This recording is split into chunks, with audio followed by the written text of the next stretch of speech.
السلام علیکم ورحمۃ اللہ وبرکاتہ۔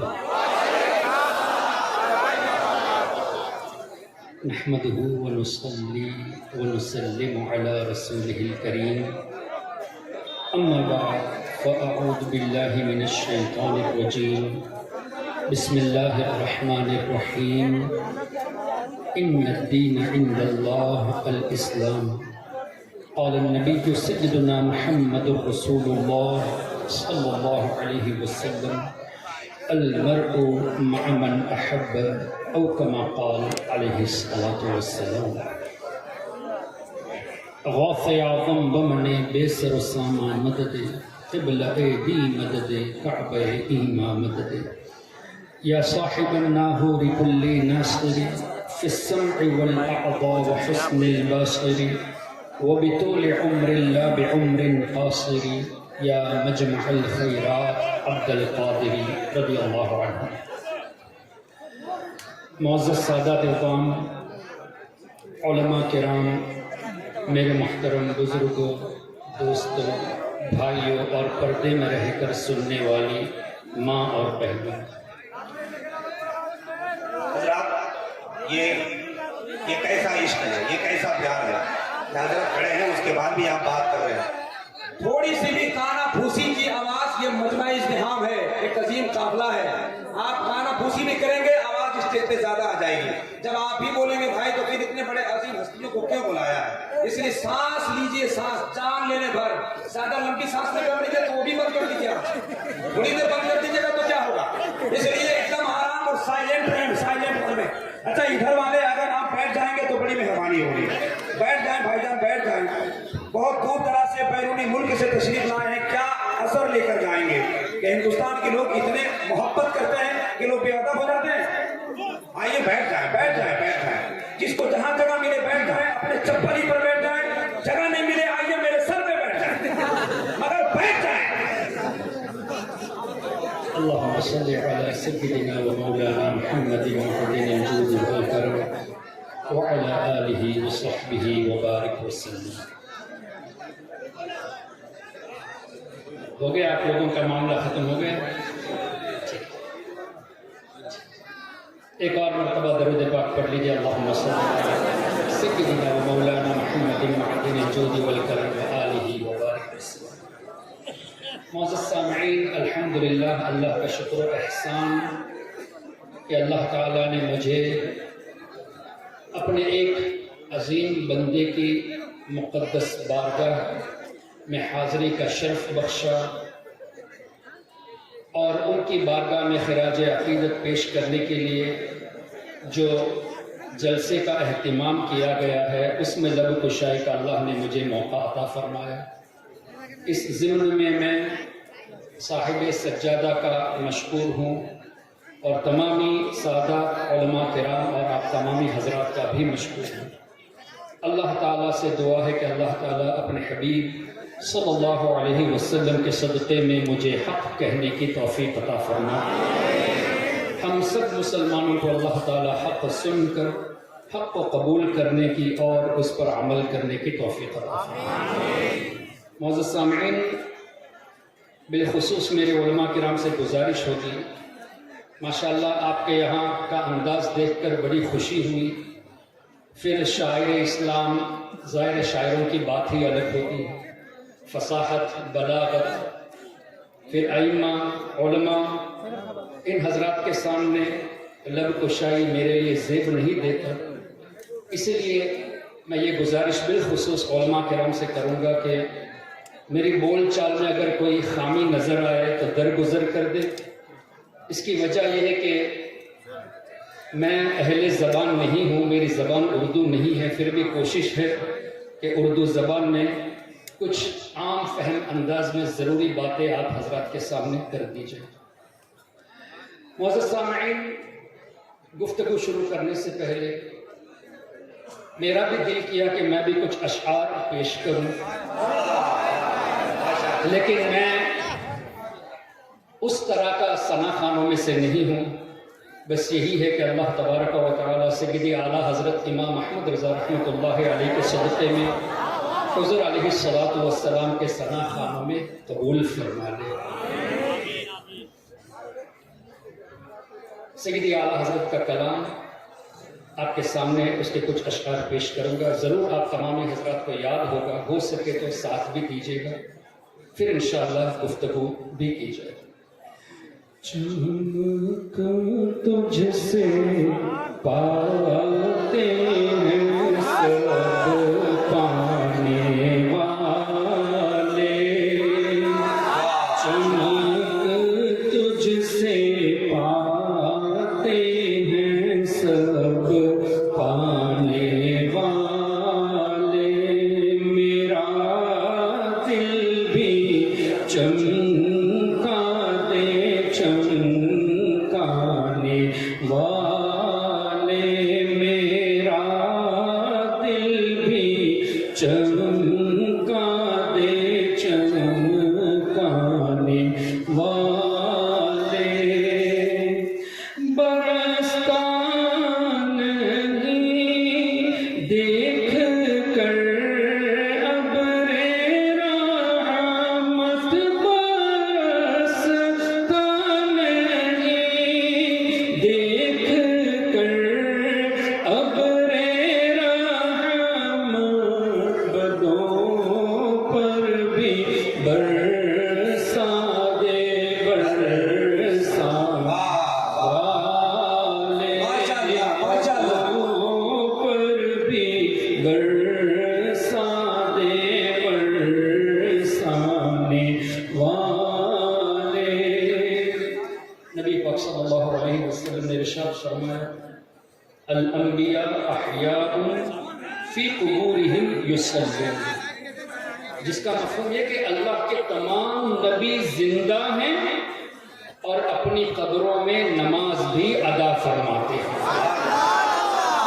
مجھے بتائیے، اللہ کے حبیب نے فرمایا الانبیاء احیاء، یعنی انبیاء کرام حیات ہیں، لیکن آج کا نجدی کہتا ہے نبی مردہ ہے۔ جملوں پر غور کرے، حضور کی حدیث بیان کرتے ہیں، قرآن کریم آپ کے سامنے پیش کرتے ہیں، اور حضور کی حدیث کے خلاف ہی اپنا موقف بھی ظاہر کرتے ہیں۔ انبیاء کرام کے بارے میں کہتے ہیں کہ انبیاء مردے ہیں، لیکن یہاں حضور فرماتے ہیں الانبیاء احیاء، لیکن دعویٰ کیا ہے کہ ہم ہی قرآن اور حدیث پہ عمل کرنے والے ہیں۔ ایسے لوگوں سے بچنے کی ضرورت ہے۔ تو اعلیٰ حضرت امام اہل سنت نے اس طرح کی احادیثوں کو رکھ کر ہی یوں فرمایا تو زندہ ہے واللہ، تو زندہ ہے واللہ، تو زندہ ہے واللہ، تو زندہ ہے واللہ، میرے چشمے عالم سے چھپانے والے، میرے چشمے عالم سے چھپ جانے والے۔ پھر مزید نبی پاک صلی اللہ علیہ وسلم نے ارشاد فرمایا، اور یہ حدیث پاک بخاری شریف میں صرف آپ کو 5 یا 6 جگہوں پہ ملے گی۔ واللہ یعطی انما انا قاسم، جس کا مفہوم یہ کہ اللہ دیتا ہے اور میں ہی بانٹنے والا ہوں۔ لیکن نجدیوں کا ترجمہ کیا ہے؟ اللہ دیتا ہے، میں تو خالی بانٹنے والا ہوں، I am just a distributor۔ یہ نہیں ہے ترجمہ، حسر انما انا، اللہ دیتا ہے میں ہی بانٹنے والا ہوں۔ سبحان اللہ۔ اور امام احمد ابن حنبل رحمۃ اللہ علیہ جو 4 ائمہ میں سے ایک امام، جن کے بارے میں آتا ہے کہ 10 لاکھ حدیثیں ان کو یاد تھیں، اور سیدی اعلیٰ حضرت نے اپنی ایک کتاب میں، اور اسی طرح شیخ شاہ ولی اللہ محدث دہلوی رحمۃ اللہ علیہ نے الانصاف میں تحریر فرمایا کہ امام احمد ابن حنبل کی بارگاہ میں ایک شخص آئے اور پوچھا کہ حضرت، کسی کو اگر 1 لاکھ حدیثیں یاد ہوں تو کیا وہ حدیث سے مسائل کا استنباط کر سکتا ہے؟ تو امام احمد ابن حنبل نے فرمایا لا، 1,00,000 جس کو حدیث سے یاد ہو وہ بھی مسائل حدیث سے ڈیرائیو نہیں کر سکتا، استنباط نہیں کر سکتا، لیکن آج کا غیر مقلد 10-15 حدیثیں یاد کر کے حدیث سے مسائل بتانے لگے ہیں۔ پھر امام احمد ابن حنبل سے سوال ہوا کہ حضور کسی کو 2,00,000 حدیثیں یاد ہو؟ تب بھی فرمایا لا۔ پھر سوال 4,00,000 تک پہنچا، فرمایا لا، اب بھی وہ استنباط نہیں کر سکتا۔ جب سوال پہنچا کہ حضور اگر کسی کو 5,00,000 حدیثیں یاد ہو، تب بھی ہاں نہیں فرمایا، ارجو فرمایا، امید ہے کہ وہ مسائل استنباط کر سکے۔ کون؟ جس کو 5,00,000 حدیثیں یاد ہو، اس پر امید رکھی گئی ہے، کنفرم سے نہیں بتایا گیا۔ لیکن آج کا غیر مقلد 10, 15, 20 حدیثوں کو رٹ کر یہ مسائل بتانے لگے ہیں، کتنی غلط بات ہے۔ تو امام احمد ابن حنبل رحمۃ اللہ علیہ، جن کو قریب 10,00,000 حدیثیں یاد تھی، انہوں نے یہ حدیث نقل کی، واللہ یعطی انما انا خازن۔ بخاری شریف میں کیا ہے؟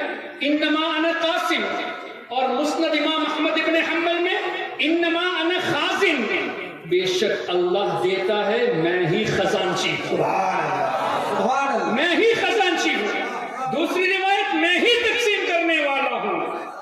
اور اس پر کافی دیر گفتگو کی جا سکتی ہے، لیکن میں اس کو سمیٹنا چاہتا ہوں۔ سیدی اعلیٰ حضرت نے جب یوں فرمایا لا ورب العرش، جس کو جو ملا ان سے ملا، لا ورب العرش 2 مرتبہ قسم بھی کھائی ہے، لا ورب العرش، جس کو جو ملا ان سے ملا، بٹتی ہے کونین میں نعمت رسول اللہ کی۔ تو فوراً شرک کے فتوے آ گئے، جبکہ یہ حدیث کے مطابق ہے۔ اور حضور نے یوں بھی تو فرمایا اوتیت مفاتیح خزائن الارض، زمین کے ایک خزانے کی ایک چابی نہیں، علماء موجود ہیں، مفاتیح چابیاں، خزائن خزانے، جتنے خزانے ہیں ان خزانوں کی جتنی بھی چابیاں ہیں سب کے سب میرے۔ اوتیت مفاتیح خزائن الارض، تو حدیث کی روشنی میں سیدی اعلیٰ حضرت نے فرمایا۔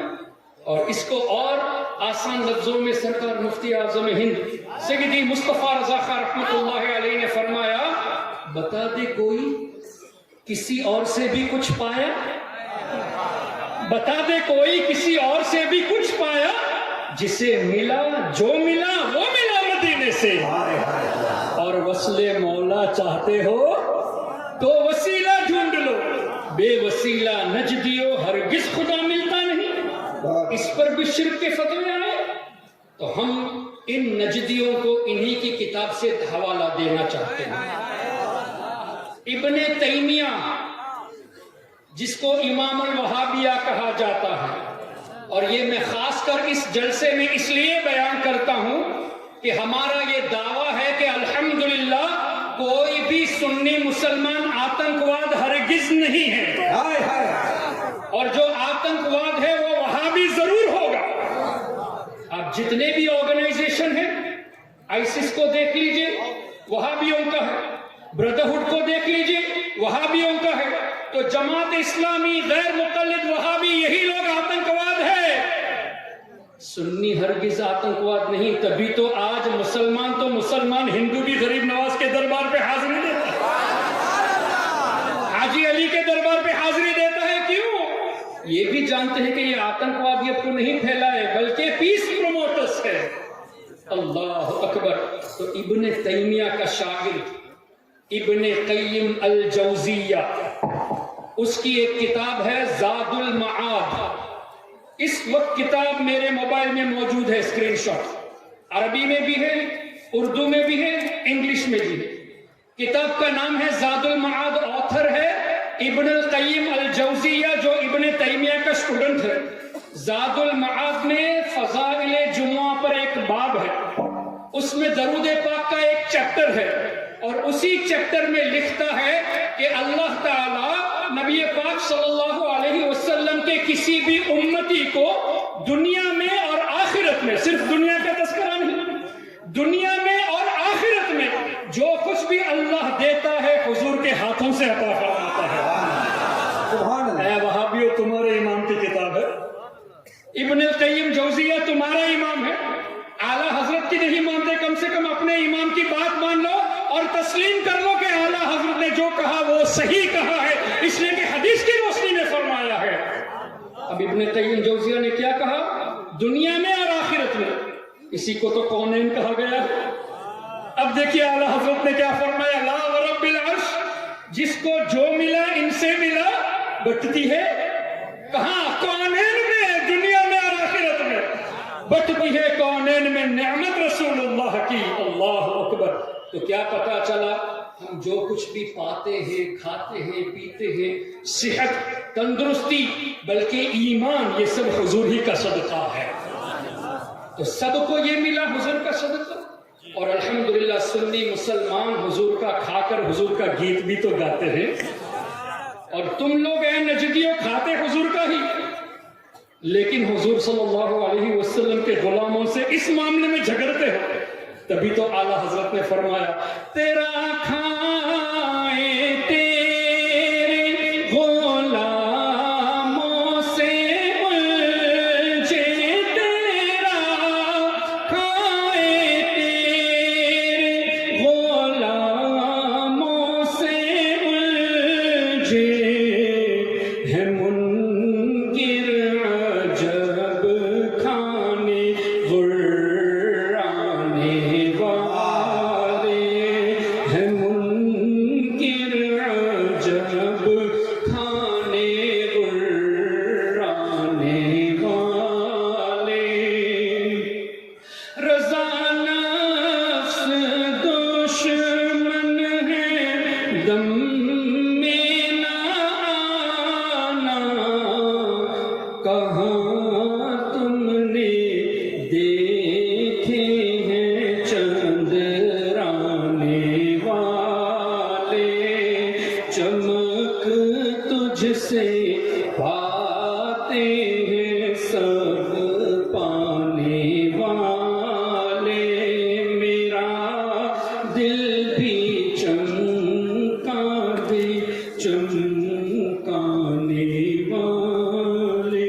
اللہم صلی علی سیدنا و مولانا محمد وعلی آلہ وصحبہ وبارک وسلم۔ معزز سامعین، سب سے پہلے تو میں آپ سب تمامی حضرات کو مبارکباد پیش کرتا ہوں کہ اللہ تبارک و تعالی نے آپ کے دلوں کو پسند فرمایا کہ آپ اللہ کے ولی سے محبت کریں، اور الحمدللہ ہمارے بزرگوں کا صدقہ ہے، ان کا فیضان ہے کہ جو بھی بات بولتے ہیں دلیل کے ساتھ بولتے ہیں، ماشاءاللہ۔ اب یہ میں نے صرف دعویٰ کر دیا کہ آپ کے دلوں کو اللہ نے چن لیا ہے اپنے نیک بندوں سے محبت کرنے کے لیے، اس پر قرآن کریم کی آیت شاہد ہے، ان الذین آمنوا وعملوا الصالحات سیجعل لهم الرحمن ودا، سورہ مریم، جس کا مفہوم یہ کہ اللہ فرماتا ہے بے شک جو اللہ کے نیک بندے ہیں اللہ تعالیٰ ان کے لیے لوگوں کے دلوں میں محبت پیدا فرما دیتا ہے۔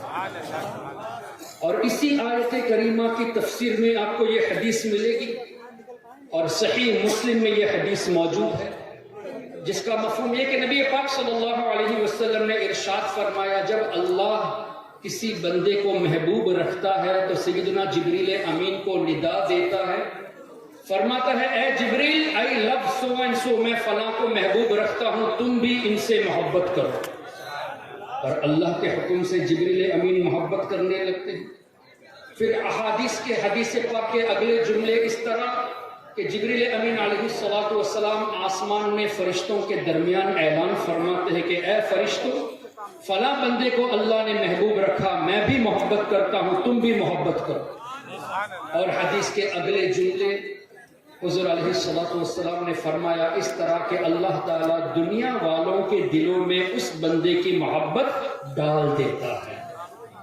اب مجھے بتائیے سیدنا امام اعظم امام ابو حنیفہ رحمۃ اللہ علیہ سے آپ سب محبت کرتے ہیں کہ نہیں؟ بے شک، کیا سیدنا امام مالک، امام شافعی، امام احمد ابن حنبل کتنے سال ہو گئے؟ امام اعظم کو قریب 1300 سال ہو گئے، امام مالک کو قریب 1250 سال، امام شافعی کو قریب 1200 سال، اسی طرح امام احمد ابن حنبل کو اور سیدنا سرکار پیر پیرا میر میرا شاہ جیلا سیدنا سرکار غوث اعظم شیخ عبد القادر جیلانی رضی اللہ عنہ کو قریب 900 سال، خواجہ غریب نواز کو 811 سال گزر چکے، کیا آج بھی 11ویں اور چھٹی کرنے والے موجود ہیں؟ واہ واہ، آج بھی ائمہ کرام کی تقلید کرنے والے موجود ہیں، مطلب کروڑوں کے دلوں میں ان بزرگوں کی محبت ہے۔ تب قرآن اور حدیث کی روشنی میں اللہ دنیا والوں کے دلوں میں ان کی محبت ڈال دیتا ہے، تو ہمارا غوث اعظم سے محبت کرنا، غریب نواز سے محبت کرنا، سیدی اعلیٰ حضرت سے محبت کرنا اور حضرت سیدنا نور الحسین سے محبت کرنا، یہ اس بات کی دلیل ہے کہ وہ اللہ کے محبوب بندے ہیں قرآن اور حدیث کی روشنی میں۔ تو مجھے بتائیے، جب اللہ تعالیٰ نے ہمارے دل میں محبت ڈال دی ہے تو ہم خوش نصیب ہوئے کہ نہیں؟ اسی لیے مبارکبادی پیش کی۔ تو اب ہمیں اللہ کا شکر زیادہ ادا کرنا چاہیے۔ کس اعتبار سے؟ کہ اے اللہ تیرا شکر ہے کہ جن سے تو محبت فرماتا ہے ان کی محبت ہمارے دلوں میں تو نے ڈال دی ہے۔ اور جو وہابی دیوبندی نجدی ہمیں اولیاء سے دور کرتے ہیں ان کو فکر کرنی چاہیے۔ کیوں؟ اللہ جن کو محبوب رکھتا ہے ان کی محبت ان کے دلوں میں نہیں ہے، تو فکر تو ان کو کرنی چاہیے۔ یہ الٹا ہمیں اولیاء سے دور کرتے ہیں، جبکہ ان کو اپنے ایمان کی فکر کرنی چاہیے کہ their hearts are not selected to love who are loved by Allah۔ اللہ نے ہمارے دلوں کو سلیکٹ فرما لیا ہے کہ ہم ان سے محبت کرتے ہیں جن سے اللہ محبت فرماتا ہے۔ تو اولیاء سے دور کرنا یہ وہابیوں کا طریقہ ہے، مطلب آپ کو اللہ کی رحمت سے دور کرنے کی کوشش کر رہے ہیں۔ پھر دوسری روایت حدیث کی روشنی میں سیدنا امام جلال الدین سیوطی شافعی رحمت اللہ علیہ، جن کے بارے میں آتا ہے کہ تقریباً 5 لاکھ حدیثیں ان کو یاد تھی، اور امام سیوطی کے بارے میں یہ بھی آیا ہے کہ تقریباً 75 مرتبہ 75 ٹائمز نبی پاک صلی اللہ علیہ وسلم کا بیداری کے عالم میں دیدار کیا۔ امام جلال الدین سیوطی جن کو اعلیٰ حضرت نے خاتم الحفاظ اور بڑے بڑے القاب سے یاد فرمایا، تقریباً 75 مرتبہ حضور علیہ الصلوۃ والسلام کا بیداری کے عالم میں دیدار فرمایا۔ ان کی کتاب الجامع الصغیر میں یہ حدیث موجود ہے، ذکر الانبیاء عبادہ، اللہ کے نبیوں کا ذکر کرنا یہ بھی عبادت ہے، کار ثواب ہے۔ اب کیا پتہ چلا؟ قرآن کی روشنی میں وَاذْكُرْ فِي الْكِتَابِ مُوسیٰ، اللہ نے فرمایا میرے نبی موسیٰ کو یاد کر۔ تو نبیوں کو یاد کرنا یہ اللہ کے حکم سے ہوا، جب اللہ کے حکم پر عمل کیا جائے تو ثواب ملے گا، یعنی کار ثواب عبادت ہو۔ وَاذْكُرْ فِي الْكِتَابِ اسماعیل، اللہ نے فرمایا میرے نبی اسماعیل کو یاد کرو۔ وَاذْكُرْ فِي الْكِتَابِ ابراہیم، ابراہیم علیہ السلام کو یاد کرو۔ کیا پتہ چلا؟ نبیوں کو یاد کرنا یہ عبادت ہے۔ محترم، جب انبیاء کرام کو یاد کرنے کا حکم قرآن کریم میں اور ان کی یاد سے ہمیں ثواب ملتا ہے، تو امام الانبیاء نبی پاک صلی اللہ علیہ وسلم کا تذکرہ کرنا یہ کتنی بڑی عبادت۔ کیا کہنے، نعرہ تکبیر، نعرہ رسالت، فیضان بخاری، علماء اہل سنت، عرس مبارک۔ اب اسی حدیث کے اگلے جملے، ذکر الانبیاء عبادہ وذکر الصالحین کفارہ، او کما قال علیہ الصلوۃ والسلام، اللہ کے نیک بندوں کی یاد منانا، ان کا ذکر کرنا یہ گناہوں کا کفارہ ہے، کمپنسیشن فار the sins۔ ذکر الصالحین کفارہ، مجھے بتائیے گناہ کا کفارہ کب بنے گا؟ رحمت ہوگی تبھی نا۔ تو آج کی اس گیدرنگ میں ہم اللہ کے نیک بندوں کو یاد کرتے ہیں، اس کا مطلب اللہ نے ہمارے دلوں میں ایک تو ان کی محبت ڈال دی، یہ اللہ کا کرم، اور دوسرا یہ کہ ان کے ذکر کے صدقے میں اللہ ہمارے گناہوں کو بھی معاف فرماتا ہے، اور اللہ اپنے رحمتوں کا نزول ہم پر فرماتا ہے۔ تو اولیاء کرام کی مجلس سے دور کرنا ان وہابیوں کا جو کام ہے، یہ رحمت کے ذریعے سے ہمیں دور کرتے ہیں، رحمت سے دور کرنے کی کوشش، جو بات گناہوں کا کفارہ بن جاتی ہے اس سے دور کرنے کی کوشش کرتے ہیں۔ تو کیا پتا چلا؟ وہابیوں سے دور رہنا اس لیے بھی ضروری ہے کہ جن کے ذریعے جن اسباب کے ذریعے اللہ تعالیٰ اپنے رحمتوں کا نزول فرماتا ہے ان میں سے اللہ کے اولیاء بھی ہے، اور ان اولیاء سے دور کرنے کی ہمیں کوشش کرتے ہیں۔ تیسری بات، اللہ کے حبیب صلی اللہ علیہ وسلم نے ارشاد فرمایا، اور یہ حدیث پاک آپ کو قرآن کریم کی تقریباً تمام تفاسیر میں مل جائے گی۔ سورہ بقرہ آیت نمبر 252، وَلَوْلَا دَفْعُ اللَّهِ النَّاسَ بَعْضَهُمْ بِبَعْضٍ لَفَسَدَتِ الْأَرْضُ، جس کا مفہوم یہ کہ اگر اللہ تعالیٰ بعض انسانوں کے ذریعے دوسروں کی بلاؤں کو دور نہ فرماتا تو زمین ہلاک ہو جاتی۔ یہ نص قرآن ہے، وَلَوْلَا دَفْعُ اللَّهِ النَّاسَ بَعْضَهُمْ بِبَعْضٍ، ناس کا ذکر ہے، بعضهم ببعض، کیا پتا چلا کہ اللہ ہی مشکلوں کو دور کرنے والا ہے، لیکن اللہ ہی نے بندوں کو سلیکٹ فرمایا کہ ایک بندہ دوسرے کی مشکل کو دور کرے۔ تو جو لوگ یہ کہتے ہیں کہ اولیاء مدد نہیں کر سکتے، یہ تو قرآن کے خلاف ہے۔ کیوں؟ وَلَوْلَا دَفْعُ اللَّهِ النَّاسَ بَعْضَهُمْ بِبَعْضٍ، اگر ایسا نہ ہوتا تو لَفَسَدَتِ الْأَرْضُ، زمین ختم ہو جاتی۔ اس آیت کریمہ کی تفسیر میں تمام مفسرین کو اٹھا لیجئے، اور خاص کر حافظ ابن کثیر کی تفسیر، کیوں؟ وہ بھی ابن تیمیہ کا شاگرد ہے۔ تو ہماری کوشش یہ ہوتی ہے کہ ہم غیر مقلد وہابی نجدی کے سامنے انہی کے امام کا ریفرنس دیتے ہیں، تاکہ یہ پتا چلے کہ اے نجدیو، تم ہمیں اس بات پر اگر مشرک کہتے ہو تو اپنے امام کو بھی مشرک کہو۔ یہ ہرگز وہ نہیں کہیں گے۔ اگر ہمیں مشرک کہتے ہو تو ابن کثیر کو مشرک کہو، ابن قیم جوزیہ کو مشرک کہو، کبھی بھی نہیں کہیں گے۔ اچھا، پھر مزے کی بات تو یہ ہے کہ حافظ ابن کثیر نے اس آیت کریمہ کے تحت جو حدیثیں نقل کی ہے، تو ہم اس کی وجہ سے یہ بھی پیش کرتے ہیں کہ اے وہابیو، الحمدللہ غلام رضا میں یہ ہمت ہے کہ تمہارا عقیدہ غلط یہ تمہاری کتابوں سے ثابت کریں گے، اور ہمارا عقیدہ صحیح یہ بھی تمہاری کتابوں سے ثابت کریں گے۔ کیا کہنے؟ نعرہ تکبیر، نعرہ رسالت، فیضان غوث اعظم، اولاد غوث اعظم، اب فیضان بخاری ابھی تمہاری کتابوں سے ثابت کریں گے۔ آئیے ابن کثیر سے حدیث پاک حافظ ابن کثیر نے نقل کی اسی آیت کریمہ کے تحت، ان اللہ لا يدفع بالمسلم الصالح عن 100 اہل بیت من جیرانہ البلاء، جس کا مفہوم ہے کہ بے شک اللہ تعالی اپنے ایک ولی کے سبب، ان اللہ لا يدفع بالمسلم الصالح، ایک صالح کے سبب آس پاس رہنے والے 100 گھر کے لوگوں کی بلاؤں سے حفاظت فرماتا ہے۔ ایک ولی کے سبب 100 لوگوں کی نہیں، 100 گھر میں رہنے والے افراد کی بلاؤں سے حفاظت اللہ فرماتا ہے۔ کیا پتا چلا؟ ایک ولی کے سبب 100 گھر کے لوگوں کی حفاظت۔ مان لے ایک گھر میں 5 لوگ ہیں تو 100 گھر سراؤنڈنگ میں ہے تو 500 لوگ ہوئے، ایک ولی کے سبب 500 لوگ بلاؤں سے بچتے ہیں، تو یہ اولیاء سبب دفع بلا ہوئے کہ نہیں؟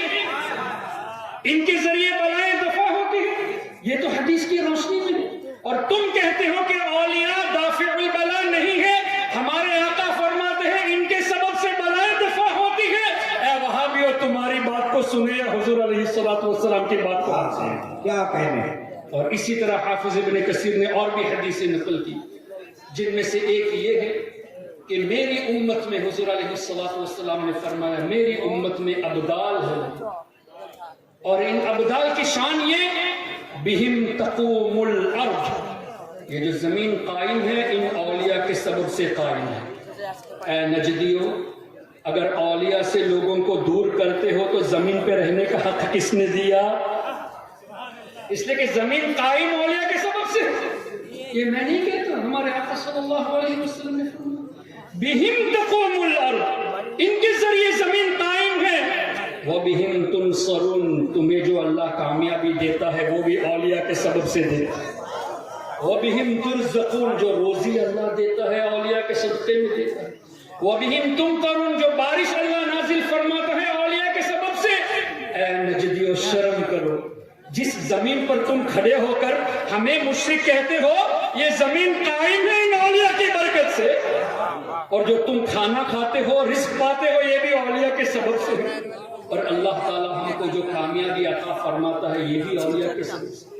تو یہ تو حدیثوں میں آیا، اور تمہارے امام حافظ ابن کثیر نے تفسیر ابن کثیر میں ان حدیثوں کو نقل کیا ہے۔ تو اب کیا پتہ چلا؟ اولیاء کی بارگاہ کے قریب رہنا بلاؤں سے دور رہنے کا سبب ہے، اور یہ اولیاء سے دور کرتے ہیں، مطلب ہمیں بلا اتارنے کے لیے یہ کوشش کر رہے ہیں ہمارے اوپر، یہی ہوا نا، ہم کو مصیبت میں ڈالنے کی کوشش کرتے ہیں۔ اولیاء کے ذکر سے دور کر کے رحمت سے دوری کرتے ہیں، اور اولیاء سے دور کر کے ہمارے اوپر جو سیفٹی ہے، جو پروٹیکشن ہے کہ اللہ ان کے ذریعے بلاؤں سے حفاظت فرماتا ہے، اس سے بھی دور کرتے ہیں۔ اب مجھے بتائیے قرآن اور حدیث کے نام پر یہ آپ کو اللہ کی رحمت سے دور کرتے ہیں یا نہیں؟ اللہ اکبر۔ چوتھی بات، آپ کے یہاں ماشاءاللہ مزارات ہیں، یہاں بھی حضرت کی بارگاہ ہے، بڑے بڑے بزرگوں کی بارگاہ ہے۔ آپ نے دیکھا ہوگا کہ کچھ بارگاہیں ایسی ہوتی ہیں کہ جن کے برابر میں ایک چھوٹا سا تالاب ہوتا ہے، جس کے بارے میں یہ کہا جاتا ہے کہ فلاں بزرگ نے اس تالاب میں وضو فرمایا، جیسے سیدنا مخدوم سنہ حضرت مخدوم اشرف جہانگیر رحمت اللہ علیہ کی بارگاہ میں چلے جائیں، ایک تالاب آپ کو نظر آتا ہے، ایک پوائنٹ نظر آتا ہے۔ اسی طرح کئی بارگاہیں ایسی ہوتی ہیں کہ وہاں آپ کو ایک کیٹل ملے گی، بتایا جاتا ہے اس کیٹل سے ان بزرگوں نے وضو فرمایا، پانی استعمال فرمایا تو برکت کے لیے رکھی جاتی ہے۔ ہم جب وہاں برکت حاصل کرنے جاتے تو ہم کو مشرک کہتے ہیں کہ نہیں، بدعتی کہتے ہیں۔ آئیے صحیح مسلم میں یہ حدیث موجود، اور بخاری شریف میں بھی اسی طرح کی حدیث موجود، اور قرآن کریم کی تفسیر میں حضرت صالح علیہ السلام کی اونٹنی کا جہاں تذکرہ ہے، ان آیت کریمہ کی تفسیر میں بھی یہ حدیث موجود ہے، تفسیر میں بھی ہے، بخاری شریف میں بھی ہے، مسلم شریف میں بھی ہے۔ حدیث پاک کیا ہے؟ حدیث پاک کا مفہوم کہ ایک مرتبہ نبی پاک صلی اللہ علیہ وسلم کے ساتھ صحابہ کرام رضوان اللہ علیہم اجمعین، اللہم صلی اللہ علیہ وسلم، کچھ مسئلہ ہے؟ کنارے جو لوگ جائز کے بغل میں جو لوگ ہلہ کر رہے ہیں، خدا کے واسطے ذرا سا شانت ہو جائیں آپ، ذرا آرام سے۔ اللہم صلی علی سیدنا و مولانا محمد معدن الجود والکرم وآلہ وبارک وسلم۔ اگر مجھ سے تکلیف ہے تو میں بیٹھ جاتا ہوں، لیکن میری وجہ سے لڑیے مت پلیز۔ ایک مرتبہ درود پاک پڑھ لے، اللہم صلی علی سیدنا و مولانا محمد معدن الجود والکرم وآلہ وبارک وسلم۔ بخاری شریف، مسلم شریف اور تفاسیر قرآن میں حدیث کا مفہوم کیا کہ نبی پاک صلی اللہ علیہ وسلم کے ساتھ صحابہ کرام رضوان اللہ علیہم اجمعین تھے، قوم سمود کی بستی سے گزر ہوا، یعنی حضرت صالح علیہ السلام کی جو قوم تھی، اس بستی جہاں وہ رہتے تھے، اس بستی سے گزر ہوئی، اور صحابہ کرام نے کیا کیا؟ وہاں کے کنویں سے پانی لے لیا، آٹا بھی گوندھ لیا، اور روایت کا مفہوم یہ بھی ہے کہ پانی پی لیا۔ تو نبی پاک صلی اللہ علیہ وسلم نے حکم فرمایا کہ پانی کو طے کر دیا جائے، جو پی لیا ہے اس کو واپس نکالا جائے، طے کر دیا جائے، اور جو آٹا گوندھ لیے تھے ان آٹا کے بارے میں فرمایا کہ جانوروں کو کھلا دیا جائے، خود نہ کھائے، اونٹوں کو، جانوروں کو کھلا دیا جائے۔ پھر آگے ایک کنواں نظر آیا، حضور علیہ السلام نے ارشاد فرمایا اس کنویں سے پانی پیو۔ قوم سمود کی بستی سے گزر ہوا، وہاں جب صحابہ کرام نے پانی لیا تو حضور علیہ السلام نے پانی کو پھینکنے کے لیے فرما دیا، اور جو آٹا گوندھ لیا تھا اس کو جانوروں کو کھلانے کے لیے حکم دے دیا، اور آگے ایک اور کنواں تھا، وہاں حضور نے فرمایا کہ اس کنویں سے پانی کو لیا جائے۔ سبحان اللہ۔ وجہ کیا؟ حضرت صالح علیہ السلام کی اونٹنی نے اس میں سے پانی پیا تھا۔ صحیح مسلم اور صحیح بخاری کی حدیث، حضرت صالح علیہ السلام کی اونٹنی نے اس کنویں سے پانی لیا تھا۔ اب ہمارے آقا صلی اللہ علیہ وسلم کے دنیا میں آنے سے تقریباً 500 سال پہلے حضرت عیسیٰ علیہ السلام کی ولادت ہوئی تھی، اور پھر اس سے کتنے سو یا کتنے ہزار سال پہلے حضرت صالح علیہ السلام تھے، اللہ بہتر جانے، اللہ کی عطا سے اس کے حبیب صلی اللہ علیہ وسلم بہتر جانے۔ چلو for the sake of argument کم سے کم 1000 سال مان لیتے، 1000 سال یا 1500 یا 2000 سال پہلے اللہ کے نبی کے معجزے سے ظاہر ہونے والی اونٹنی جس کنویں سے پانی پیا تھا وہ کنواں 1000 سال کے بعد بھی بابرکت ہے. کیوں؟ حضور نے فرمایا اس کا پانی پیو. تو ہزاروں سالوں کے بعد بھی جس کنویں سے اونٹنی نبی صالح علیہ السلام کی اونٹنی نے پانی پیا تھا وہ پانی بابرکت. انسان تو اشرف المخلوقات ہے. تو اللہ تعالیٰ کے اولیاء جس جگہ کا پانی استعمال کرے وہاں اگر ہم برکت کے لیے جائیں تو یہ شرک کیسے ہو گیا؟ کیا کہنے اور مدینہ شریف میں جو مبارک کنویں ہیں جہاں پہ حضور علیہ السلام نے لعاب دہن ڈالا اس کنویں کی بات ہی کیا ہوگی، اس کے پانی کی بات ہی کیا ہوگی. اور جو مبارک پانی ہمارے آقا صلی اللہ علیہ وسلم کے مبارک انگلیوں سے ظاہر ہوئے ان پانی کے برکتوں کا عالم کیا ہوگا. محترم حضرات، یہ خالی روایتیں نہیں ہیں، صحیح بخاری میں ہے، صحیح مسلم میں ہے. اے نجدیو آؤ، اگر تم حدیث پڑھتے ہو اور سچائی کو لوگوں سے چھپاتے ہو، ہمت ہے تو ہمارے سامنے آؤ، تمہیں ہم بتاتے ہیں کہ حدیث میں کیا لکھا ہے. اور اس کی ایک مثال آپ کے سامنے میں یہ پیش کرنا چاہوں گا. یہ بھی صحیح مسلم میں حدیث موجود ہے. کیا نبی پاک صلی اللہ علیہ وسلم نے ایک مثال کے طور پہ پیش کر رہا ہوں، ڈیفرنس ٹو انڈرسٹینڈ. ایک ہی حدیث کو سنی کیسے بیان کرتا ہے اور نجدی کیسے بیان کرتا ہے. نبی پاک صلی اللہ علیہ وسلم نے ایک مرتبہ حضرت بلال حبشی رضی اللہ عنہ سے اس طرح پوچھا نا کہ اے بلال، ایسا کون سا آپ عمل کر رہے ہیں کہ میں نے آپ کے قدموں کی آہٹ جنت میں سنی؟ حدیث کا مفہوم ہے نا. اے بلال، ایسا کون سا عمل آپ کرتے ہیں کہ آپ کے قدموں کی آہٹ میں نے جنت میں سنی؟ تو حضرت بلال نے کیا فرمایا؟ یا رسول اللہ صلی اللہ علیہ وسلم، جب بھی تازہ وضو کرتا ہوں تو تحیۃ الوضو پڑھ لیتا ہوں.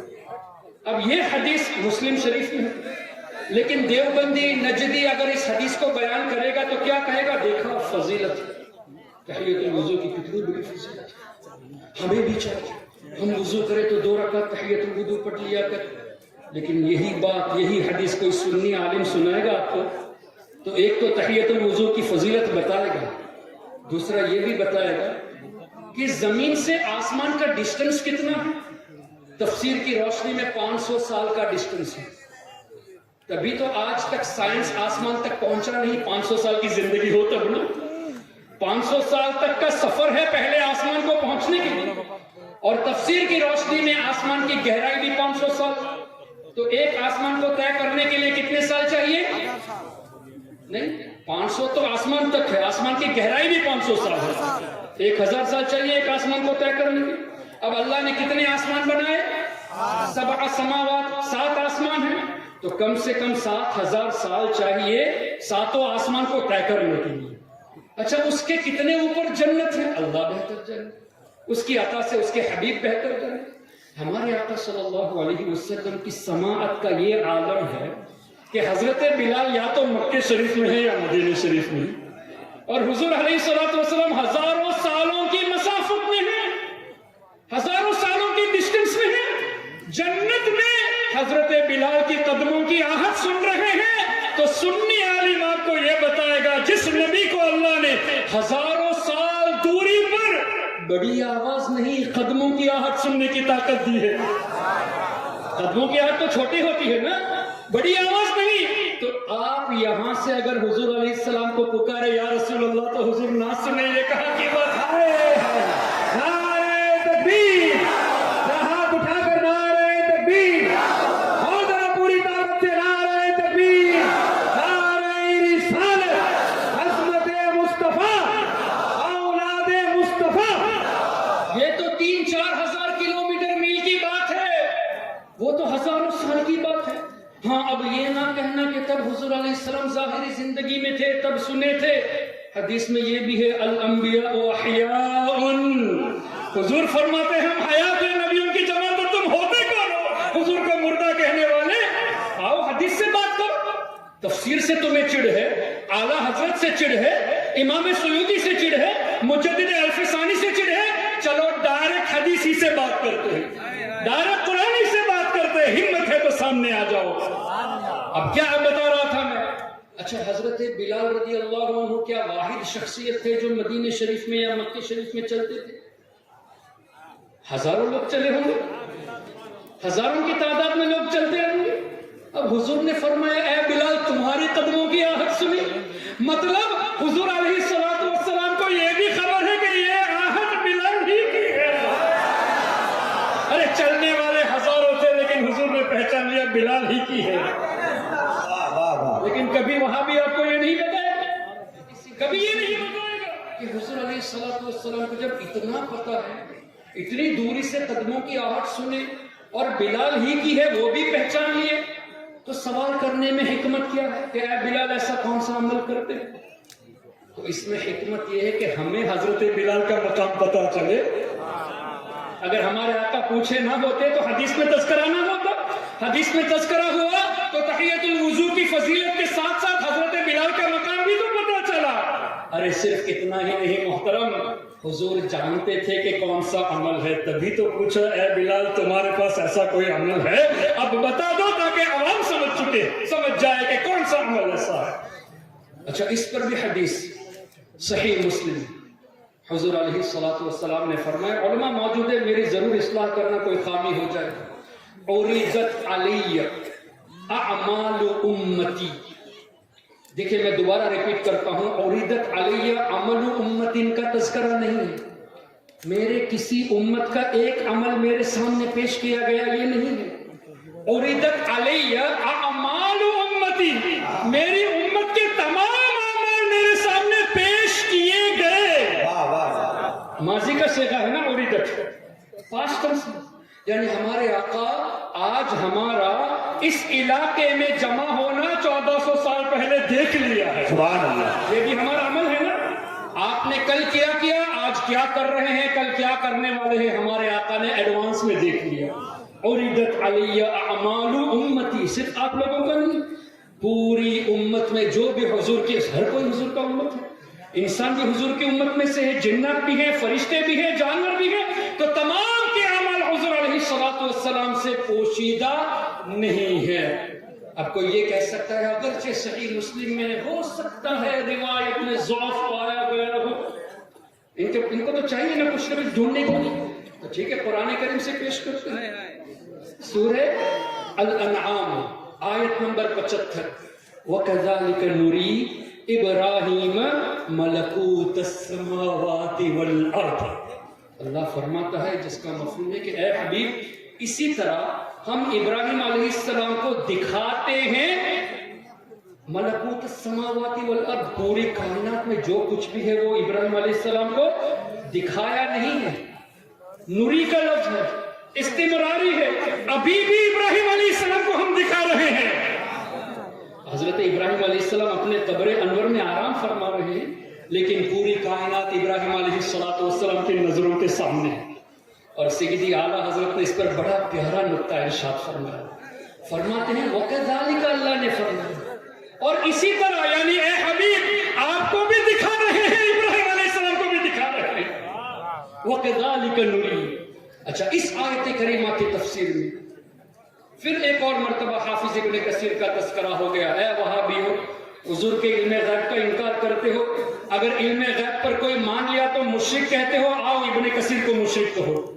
حافظ ابن کثیر نے اسی آیت کے تحت فرمایا فَلَمْ يَخْفَ عَلَيْهِ شَيْءٌ مِّنْ أَعْمَالِ الْخَلَائِقِ، کہ ابراہیم علیہ السلام کی نظروں سے اعمال الخلائق، جتنی بھی مخلوق ہے، ان مخلوق کے جتنے بھی ایکشنز، جتنے بھی عمل ہیں، ان میں سے کچھ بھی ابراہیم علیہ السلام سے پوشیدہ نہیں تھا۔ عربی فَلَمْ يَخْفَ عَلَيْهِ شَيْءٌ مِّنْ أَعْمَالِ الْخَلَائِقِ، ایک بھی شے ابراہیم علیہ السلام کی نظروں سے چھپی نہیں تھی اعمال الخلائق میں سے۔ اور اسی آیت کی تفسیر میں یہ حدیث میں موجود ہے کہ حضور علیہ السلام نے ارشاد فرمایا جب میرے رب نے مجھ پر خاص کرم فرمایا فَتَجَلَّى لِي كُلُّ شَيْءٍ، ہر چیز میرے سامنے روشن ہو گئی۔ لیکن حدیث اسی پر ختم نہیں ہوئی۔ محترم حضرات، آپ جتنے یہاں ہزاروں کی تعداد میں ایک مجموعی طور پہ دیکھ سکتا ہوں سب کو، لیکن کیا سب کو پہچانتا ہوں؟ آپ میں سے کتنے ایسے ہیں جنہوں نے مجھے پہلی بار دیکھا ہے؟ میں نے بھی آپ کو پہلی بار دیکھا ہے. آگے کیا ہے، آپ کا نام کیا ہے مجھے نہیں معلوم، پیچھے والوں کا نام نہیں معلوم. اگر نام معلوم بھی ہو جائے تو ذات نہیں معلوم، کیفیت نہیں معلوم، آپ کے ارادے نہیں معلوم. میں جانتا ہوں نہیں پہچان، یعنی دیکھ رہا ہوں جان نہیں، دیکھ رہا ہوں پہچانتا نہیں. حضور علیہ الصلوۃ والسلام نے فرمایا فتجلی لی کل شیء، ہر چیز میرے سامنے روشن ہو گئی. وعرفت، اور میں نے پوری کائنات کی ہر چیز کو پہچان لیا.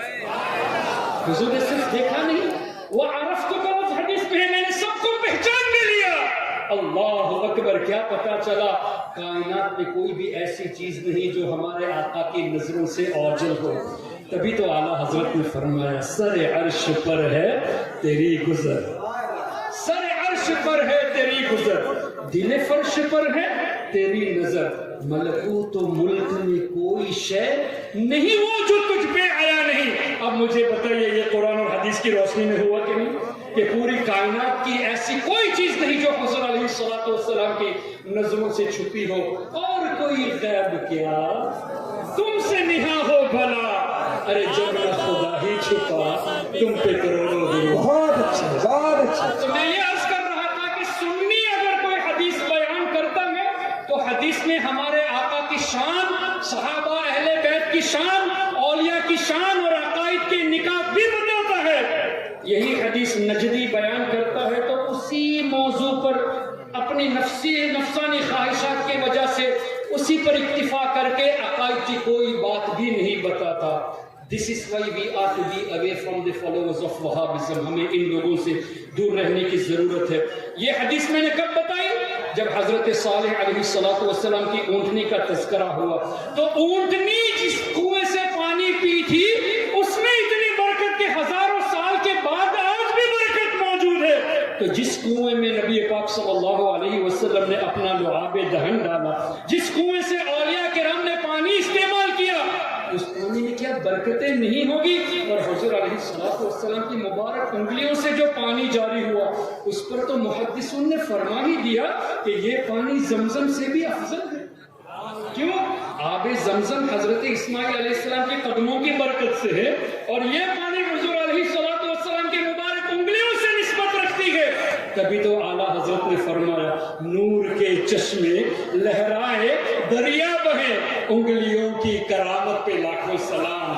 اور آگے یہ بھی تو فرمایا کیا ہے وہ ندیاں پنجاب رحمت کی ہے جاری واہ واہ، انگلیاں ہیں فیض پر، انگلیاں ہیں فیض پر، ٹوٹے ہیں پیاسے جھوم کر، ندیاں پنجاب رحمت کی ہے جاری واہ واہ. تو محترم حضرات، اولیاء کرام کی بارگاہ میں جو تبرک کے لیے چیزیں رکھی جاتی ہے، پانی رکھا جاتا ہے، وہ بدعت نہیں، وہ شرک نہیں. یہ مسلم شریف کی حدیث کی روشنی میں یہ بھی ثابت ہے. تو اب اگر آپ کے سامنے کوئی آج کے بعد یہ کہے کہ اولیاء کا یاد کرنا ضروری نہیں، اس کا مطلب وہ آپ کو اللہ کی رحمت سے دور کرتا ہے.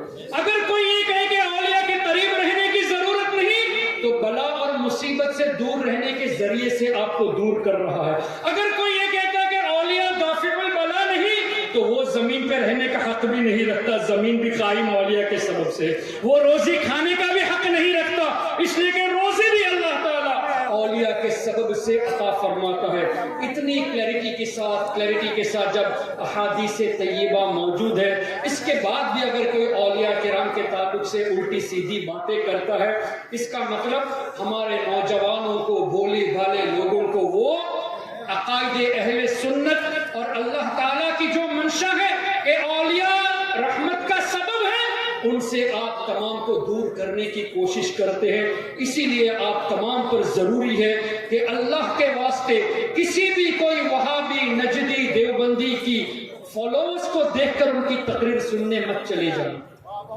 فالوورز چاہے لاکھوں کی تعداد میں ہو، ہمیں دیکھنا ہے اگر کسی کا 10 فالوور ہو کوئی بات نہیں، ایمان مضبوط ہے تو وہی ہمارا قائد ہے. فالوورز کو ہرگز مت دیکھیں. یہ مت سوچنا طارق جمیل کے اتنے سارے فالوورز ہیں، طارق مسعود کے اتنے سارے فالوورز ہیں، انجینئر مرزا کے اتنے سارے فالوورز ہیں.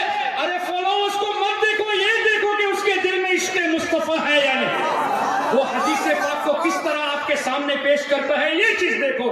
اور ایک بات ہمیشہ ذہن میں رکھو، اولیاء کے خلاف بولنے والا وہ شیطان کا ویپن استعمال کرنا ہے، شیطانی ہتھیار استعمال کرتا ہے. دلیل چاہیے؟ حضرت آدم علیہ السلام کو جب اللہ نے پیدا فرمایا تو حکم دیا نا فرشتوں کو، وَإِذْ قَالَ رَبُّكَ لِلْمَلَائِكَةِ إِنِّي جَاعِلٌ فِي الْأَرْضِ خَلِيفَةً. پہلے تو اللہ نے فرمایا کہ اے فرشتوں میں زمین پر اپنا نائب بنانے والا ہوں. کہاں پر نائب بنانے والا اللہ؟ زمین پر. دلیل انی جاعل فی الارض خلیفہ. تو آدم علیہ السلام کے پیدا ہونے سے پہلے زمین کا تذکرہ ہو گیا تو زمین پر تو آنا ہی ہے. لیکن وہاں بھی کیا کہتے ہیں معاذ اللہ انہوں نے گناہ کیا تبھی زمین پر آئے. یہاں تو آدم علیہ السلام کی تخلیق سے پہلے زمین کا تذکرہ ہو گیا تو زمین پر تو آنا ہی تھا. تو گناہ انبیاء کرام کی طرف منسوب کرنا یہ بہت بڑی جہالت ہے. پھر اللہ وہ رب ہے، اس نے وَعَصَىٰ آدَمُ رَبَّهُ فَغَوَىٰ فرمایا. اور عربی کے ایک ایک جملے کے کئی معنی ہوتے ہیں، لیکن اللہ نے یہ بھی تو فرمایا فَنَسِيَ وَلَمْ نَجِدْ لَهُ عَزْمًا سورہ طٰہٰ میں کہ آدم علیہ السلام ہمارے حکم کو بھول گئے تھے، انہوں نے جان بوجھ کر وہ فعل نہیں کیا. رب فرماتا ہے انہوں نے جان بوجھ کر نہیں کیا تو گناہ نہیں ہوا. تم کہتے ہو کہ گناہ کیا، ہم تمہاری بات کو مانے یا اللہ تبارک و تعالیٰ کی بات کو مانے. پھر زمین میں آنے سے پہلے زمین کا تذکرہ موجود ہے تو آنا ہی تھا. اللہ اکبر. پھر اللہ نے کیا فرمایا وَإِذْ قُلْنَا لِلْمَلَائِكَةِ اسْجُدُوا لِآدَمَ فَسَجَدُوا إِلَّا إِبْلِيسَ. تمام فرشتوں نے آدم علیہ السلام کو سجدہ تعظیمی کیا سوائے کس نے نہیں کیا سجدہ؟ کیا وہ فرشتہ تھا؟ تو حکم تو فرشتوں کو ہے. فَسَجَدَ الْمَلَائِكَةُ كُلُّهُمْ أَجْمَعُونَ إِلَّا إِبْلِيسَ. تو ابلیس کا تذکرہ کیوں ہوا؟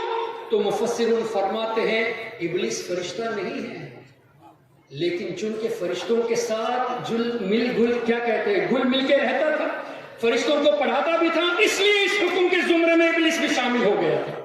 اب ابلیس نے کیا کہا یا اللہ میں کیوں سجدہ کروں؟ خلقتنی من نار وخلقتہ من طین. تو نے مجھے آگ سے پیدا کیا اور آدم علیہ السلام کو مٹی سے. انا خیر من، میں ان سے بہتر ہوں. اور یہی قاسم نانوتوی نے تہذیب الناس میں لکھا کہ امتی کبھی کبھی عمل میں نبی کے برابر ہو جاتا ہے، کبھی نبی سے بڑھ جاتا ہے. تو یہ قاسم نانوتوی کو ذہن دینے والا ابلیس ہے. انا خیر من، نبی سے بہتر کہنا یہ ابلیس کا قول ہے. اور یہی بات قاسم نانوتوی نے تہذیب الناس میں لکھی کہ امتی کبھی کبھی عمل میں نبی سے بھی بڑھ جاتا ہے معاذ اللہ رب العالمین. لیکن انفارچونیٹلی آج بھی تہذیب الناس چھپ رہی ہے. براہین قاطعہ جس میں خلیل احمد امبیٹوی نے لکھا کہ حضور علیہ السلام کے علم سے زیادہ تو اللہ نے شیطان کو علم دیا ہے. اور یہ بھی لکھا کہ حضور کا علم ثابت کرنے جاؤ گے تو یہ ایمان کا حصہ نہیں بلکہ شرک ہے. عجیب سی بات ہے، حضور کا علم ثابت کرنا یہ شرک اگر ہے تو شیطان کا علم ثابت کرنا بھی تو شرک ہوا. لیکن یہ لکھا کہ شیطان کا علم ثابت ہے، حضور کا علم ثابت کرنا شرک ہے. اس کا مطلب شیطان کو اللہ کے برابر کر دیا. بھائی شرک اللہ کے ساتھ ایسوسیشن کرنا ہوا تو حضور کو علم غیب ثابت کرنا شرک ہے، تو شیطان کے تعلق سے بھی شرک ہونا چاہیے. لیکن ان کی جہالت دیکھیں آج بھی وہ کتاب چھپ رہی ہے. اسی طرح رشید احمد گنگوہی نے فتاوی رشیدیہ میں لکھا کہ معاذ اللہ ہمارا رب جھوٹ بول سکتا ہے. یہ کتاب آج بھی چھپ رہی ہے. محترم حضرات کتنی عجیب سی بات ہے. عرب علماء کے درمیان جب دیوبندی جاتا ہے تو المحنت پیش کر کے کہتا ہے ہمارے عقائد تو وہی ہے جو آپ کے عقائد ہیں. لیکن ہندوستان، بنگلہ دیش اور دیگر ممالک میں آ کر یہ کہتا ہے کہ اسی کتابوں کو جو ان کے بزرگوں نے لکھا تہذیب الناس، حفظ الایمان، براہین قاطعہ، فتاوی رشیدیہ، انہی کتابوں کو عام کر رہے ہیں. عرب علماء کے درمیان سنی بنتے ہیں. المحنت کتاب کو دکھا کر کے ہمارے عقائد وہی ہے. تو دیوبندی منافق ہوتے ہیں، ظاہر منافق ہوتے ہیں. یہاں ایک بات وہاں ایک بات، وہاں اپنے کو سنی پیش کرتے ہو اور یہاں تمہاری وہی کتابیں چھپ رہی ہیں. الحمدللہ سنیوں کے اندر منافقت چیز نہیں. غلام رضا جو بھی ہوتا ہے سامنے بولتا. اللہ اکبر. تو میں یہ عرض کر رہا تھا ابلیس نے کہا انا خیر من، میں آدم سے بہتر ہوں. اللہ نے کیا فرمایا اخرج، نکل جا جنت سے. وَإِنَّ عَلَيْكَ لَعْنَتِي إِلَى يَوْمِ الدِّينِ، اے ابلیس قیامت تک تمہارے اوپر میری لعنت ہے۔ پھر ابلیس نے ایک عرضی پیش کی، اب یہ مت کہنا کہ دعا قبول ہو گئی۔ ابلیس نے کہا انظرنی الی یوم یبعثون، یا اللہ تو مجھے قیامت تک نہیں، قیامت کے بعد جب لوگ اٹھائے جائیں گے تب تک کے لیے زندگی عطا فرما۔